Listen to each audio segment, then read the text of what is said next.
चलिए हम लोग अब ग्राफ के यूज से, हम ग्राफ के हेल्प से हम लोग आपको सॉल्व करना देखेंगे। जो शून्यता पता करेंगे। शून्यता का मतलब होता है सॉल्यूशन। ठीक है, अगर कोई लीनियर पॉलिनोमियल दिया हुआ है, एक लीनियर मतलब रैखिक बहुपद अगर आपको दिया हुआ है, तो उसका अगर हम शून्यता पता कर लेते हैं, इसका मतलब उसका सॉल्यूशन पता करते हैं। शून्यता पता करने का मतलब ये हुआ सॉल्यूशन। शून्यता का मतलब सॉल्यूशन।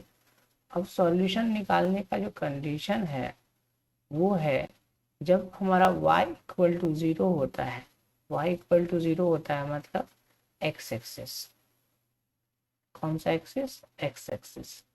तो वो जो लाइन होता है, चाहे रेखिक हो, चाहे आप कहता है क्वाड्रेटिक हो, द्विघात वाला पॉलिनोमियल हो, बहुपद हो, कोई भी हो, अगर वो x एक्सिस जहाँ y इक्वल टू 0 होता है उसको अगर कहीं कट कर रहा है, कहाँ कर रहा है? कट कर रहा है, इंटरसेक्ट कर रहा है।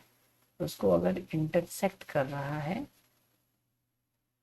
इंटरसेक्ट कर रहा है, तो वो क्या हो जाता है? उसका वो पॉइंट जो होता है, इंटरसेक्शन वाला जो पॉइंट होता है, वही क्या हो जाता है? उसका सॉल्यूशन हो जाता है।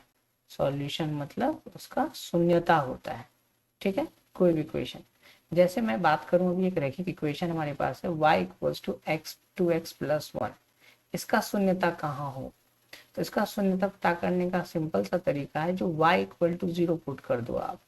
y इक्वल टू 0 पुट कर दो, तो इसका मतलब अगर हम 2x प्लस 1 इक्वल टू 0 रखें तो x इक्वल टू आएगा -1/2।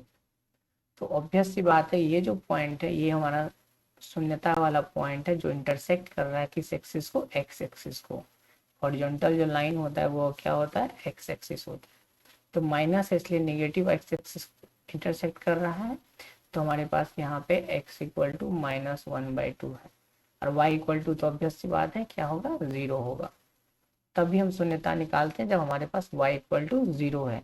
तो क्लियर है? आपके पास कोई इक्वेशन दिया हुआ है, एक रैखिक बहुपद अगर दिया हुआ है, तो y इक्वल टू 0 करेंगे और उससे जो x की वैल्यू आएगी, जो चर की वैल्यू आएगी, वही आपका क्या होगा? उसका शून्यता होगा। ठीक है, तो हमारे पास आंसर है यहाँ पे x इक्वल्स टू -1/2। क्लियर है? अगर मान के चलिए कि एग्जाम्पल हम और छोटा सा ले लें, अगर आपके पास कोई बोलता है जो बताओ y equal to 7x minus 6, okay, ये आपके पास सवाल है, पूछेगा कि बताओ इसकी शून्यता कहाँ होगी। तो हम ग्राफ बना के दिखा सकते हैं। पहले तो हम ग्राफ बनाना सीखे थे पिछले वीडियो में, तो पहले तो ग्राफ बना के हम कर सकते हैं। अदरवाइज हम y की वैल्यू को अगर हम 0 पुट कर दें, तो y की वैल्यू को 0 पुट कर दें, तो जो हमारे चर मतलब x की जो वैल्यू आएगी वही हमारा शून्यता होगा। तो y की वैल्यू मैंने 0 रख ली, तो 7x माइनस 6, फिर 6 इस साइड आ जाएगा, तो 7x will be equal to 6। तो x इक्वल टू कितना आ जाएगा? 6/7। तो आपकी शून्यता क्लियर हो गई, क्या हो गई? 6/7। वो पॉइंट जहाँ पे y की वैल्यू 0 हो वही उसकी शून्यता होती है, वही उसका क्या होता है? सॉल्यूशन। इसको हम लोग सॉल्यूशन भी बोलते हैं। क्लियर है आपको? ओके, अब आप हमारे पास बगल का फिगर देख रहे होंगे जहाँ पे हमने क्वाड्रेटिक पॉलिनोमियल बनाया हुआ। बेसिकली क्वाड्रेटिक पॉलिनोमियल का जो ग्राफ होता है ये पाराबोलिक होता है। ये क्या होता है? ग्राफ होता है पाराबोलिक, बोलते हैं परवलय, बोलते हैं हिंदी में, बोलते हैं परवलय या पाराबोलिक। ओके, पाराबोलिक, ये पाराबोलिक ग्राफ है या परवलय ग्राफ है। ये देखिए एक्स एक्सिस, ये जो हमारा हॉरिजॉन्टल लाइन होता है ऑलवेज क्या होता है? एक्स एक्सिस होता है। ठीक है, हॉरिजॉन्टल लाइन हमारे पास 2 पॉइंट पे इंटरसेक्ट कर रहा है, आप देख रहे होंगे। तो ये जो 2 पॉइंट पे इंटरसेक्ट कर रहा है, इसका मतलब इसकी 2 शून्यता की वैल्यू है। इसकी जो शून्यता की वैल्यू होगी 2 होगी। हम मान लेते हैं यहाँ पे x की वैल्यू अल्फा होगी और यहाँ बीटा होगी।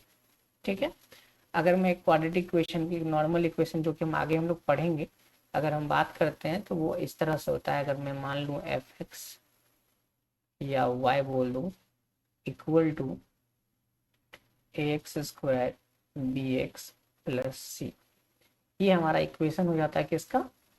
आपको क्वाड्रेटिक इक्वेशन मतलब द्विघात बहुपद का, द्विघात बहुपद का। तो ये जो हमारा क्या है? द्विघात बहुपद का जो हमारा ग्राफ है वो अभी ऐसा बन रहा है। अगर ग्राफ ऐसा है इसका मतलब 2 सॉल्यूशन है। इसके कितने सॉल्यूशन है? 2 सॉल्यूशन है। कितने सॉल्यूशन है? 2 सॉल्यूशन है।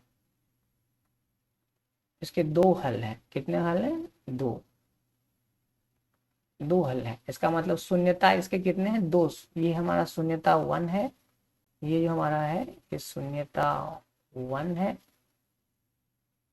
और ये जो हमारा है ये शून्यता 2 है। ओके, मतलब ये वो पॉइंट है जहां y की वैल्यू क्या होगी? 0 होगी। ओके, तो अगर मैं इस इक्वेशन की बात करूं तो यहाँ पे जो अल्फा और बीटा की वैल्यू आती है, अब हम आगे पढ़ेंगे तो पता चलेगा, अदरवाइज मैं यहाँ लिख दे रहा हूँ छोटी सी बात। अल्फा की वैल्यू अगर हमारे पास मान लेता हूँ, हमारे पास वैल्यू है माइनस अल्फा माइनस बी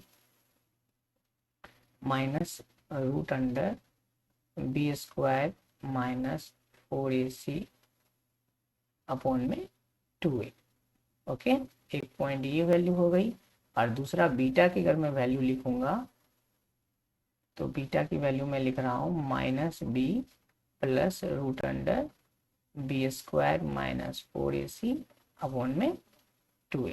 ठीक है, तो ये हमारे पास दो शून्यता का पॉइंट होता है जब हमारे पास कोई पैराबोलिक इक्वेशन दिया हुआ हो। क्लियर है? चलिए कुछ ग्राफ्स और हैं और देखते हैं हम लोग। अब ये दो ग्राफ हमारे पास और है जो कि क्या है, आप देख रहे होंगे परवलय ही है, मतलब पाराबोला का ही फिगर है, मतलब क्वाड्रेटिक पोलिनोमियल द्विघात समीकरण का ही ग्राफ है। लेकिन इस ग्राफ में एक खास बात क्या है, जो ये ग्राफ जो इंटरसेक्ट कर रहे हैं वो डिफरेंट तरीके से कर रहे हैं। आप देखेंगे ये सिर्फ सिंगल पॉइंट पे, मतलब 1 पॉइंट पे सिर्फ टच कर रहा है ना? कितने पॉइंट पे कर रहे हैं? 1 पॉइंट पे। 1 पॉइंट का मतलब है अगर आपको कोई भी परवलय का ग्राफ, पाराबोला का ग्राफ, मतलब क्वाड्रेटिक इक्वेशन का graph A X square B X plus C, अगर ये ग्राफ सिर्फ एक पॉइंट पे आपको टच करता है, इसके मतलब जो इसके सॉल्यूशंस हैं वो इक्वल है। कितने हैं? शून्यता जो है इसके, इसके दो शून्यता होंगे, लेकिन दोनों शून्यता क्या होंगे? वो बराबर होंगे, बराबर होंगे। और उसकी जो वैल्यू होगी वो होगी माइनस बी अपॉन में 2a के बराबर। ठीक है, ये जो शून्यता होगी इसकी वैल्यू जो होगी ये होगी माइनस बी अपॉन में 2a। ठीक है, बाकी इसके बारे में विस्तार से चर्चा हम लोग आगे पढ़ने वाले हैं। अब देखिए हमारे पास एक दूसरा पॉलिनोमियल का ग्राफ भी हमने बना रखा है।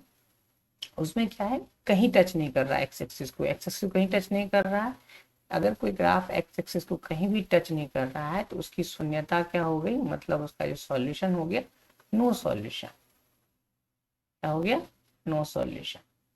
ठीक है, इसका जो है कोई सॉल्यूशन नहीं है, क्योंकि ये एक्स एक्सिस को कहीं टच नहीं कर रहा है। इसका मतलब इसका शून्यता जो है, इसका शून्यता नहीं बता सकते हैं, नहीं बता सकते। ठीक है, नहीं बता सकते। अगर आप अभी आगे क्लास में होते तो हम इसके बारे में बात करते, तो इसके जगह पे जब ऐसा हो तो क्या करते हैं, बट अभी आपके लिए है हम इसका शून्यता नहीं बता सकते हैं। क्लियर है?